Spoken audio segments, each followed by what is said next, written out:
بسم اللہ الرحمن الرحیم الحمد للہ رب العالمین والصلاة والسلام علی رسولہ والائمة المیامین. اما بعد، بہترین برکتوں رحمتوں کے ساتھ ماہ مبارک کے رجب المرجب، اس کا ہر دن، اس کی ہر رات ایک خاص کیفیت لیے ہوئے. یہ وہ مبارک مہینہ جس میں خدا نے اپنے آخری پیغمبر کو مبعوث پر رسالت کیا ہے. یہ وہ بہترین مہینہ ہے جس کی برکت سے خدا نے کائنات پر اپنا لطف و کرم نازل فرمایا. رجب کے کئی نام، ان میں سے ایک نام کہ جو تاریخ نے بیان کیا، رجب الفرد، رجب الحرام، رجب الاسب، رجب الاسم. اس کے علاوہ ایک اور مخصوص نام بھی اس مبارک مہینے کا.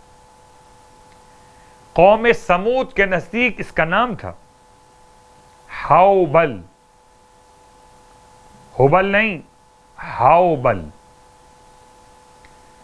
برکتیں اور رحمتیں اس امت کے لیے، مگر مہینے 12 ہمیشہ تھے. جب سے خدا نے بنایا زمین و آسمان کو، تو کتاب خدا میں لکھ دیا کہ مہینے 12 ہوں گے. ظواہر کے لحاظ سے مہینے اور بواطن کے لحاظ سے ائمہ طاہرین علیہم الصلاۃ والسلام. اور کیا کہنا، جب بات ائمہ طاہرین کی آئی تو امام تقی جواد علیہ الصلاۃ والسلام کی آمد. اس میں گرامی آپ کا محمد، مشہور لقب تقی اور جواد. جو تقوی طلب کرے تو امام کا وسیلہ اختیار کرے، تو جود و کرم چاہتا ہو، جہاں جہاں تک آواز پہنچے، روزگار، مکان، سواری، شادی، یہ چاروں مسئلے کہ جن میں مال خرچ ہوتا ہے، ان میں توسل کیجئے امام جواد علیہ الصلاۃ والسلام کی بارگاہ مقدس سے. سورہ یاسین کی تلاوت کر کے ہدیہ پیش کرے مولا کی بارگاہ میں. شادی کی دعا ہو، مکان کا مسئلہ ہو، گاڑی کا مسئلہ ہو، یا روزگار کا مسئلہ ہو.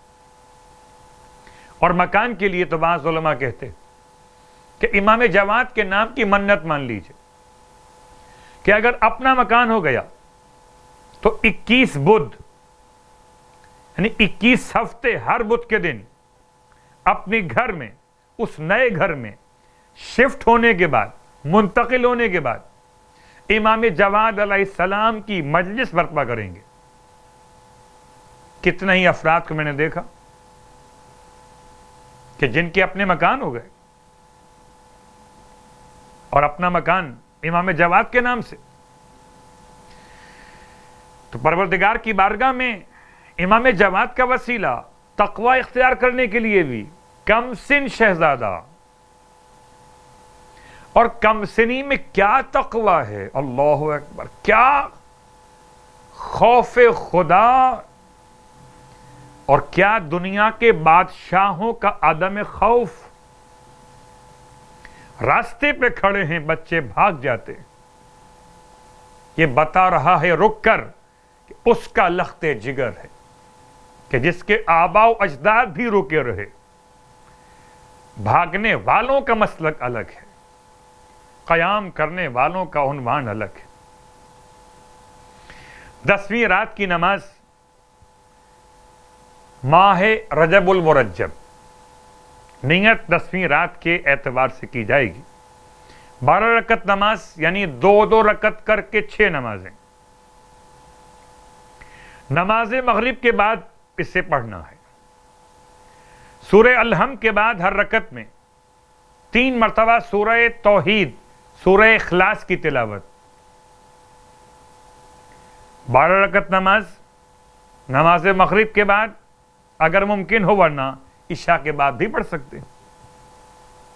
ہر رکعت میں الحم کے بعد 3 مرتبہ سورہ اخلاص کی تلاوت. اللہ کے حبیب ارشاد فرماتے کہ جو کوئی اس نماز کو پڑھے خداوند عالم اس کے لیے بہشت میں محل تعمیر کرے گا، جس کے ستون سرخ یاقوت کے ہوں گے. بہشت کا محل ملے گا جس کے ستون سرخ یاقوت کے ہوں گے. اور روزوں کا بیان، سرکار ختم یہ مرتبہ صلی اللہ علیہ وآلہ وسلم ارشاد فرماتے ہیں کہ جو ماہ رجب میں 10 روزے رکھے گا تو خدا اسے درخشاں، مروارید اور یاقوت سے مزین 2 سبز رنگ کے پر عطا کرے گا، جس کے ذریعے یہ ہوا کی طرح پل صراط سے پرواز کرتا ہوا جنت میں داخل ہو جائے گا، اور اس کا شمار مقرب خدا اور عادل افراد میں ہوگا. گویا اس نے 100 سال تک اللہ سے اجر و ثواب چاہتے ہوئے نمازیں پڑھی ہوں اور صبر کے دامن کو ہاتھ میں تھامے ہوئے رکھا ہو. اس روزے کے ثواب کے ساتھ پھر اشارہ کر دوں کہ نماز سلمان فارسی، یہ نماز 10 رکعت اول رجب، 10 رکعت اوسط رجب اور 10 رکعت آخر رجب میں پڑھی جاتی ہے. پروردگار ہم سب کو ماہ مبارک کے رجب کے صیام اور قیام کی توفیق عطا فرمائے. الہی آمین.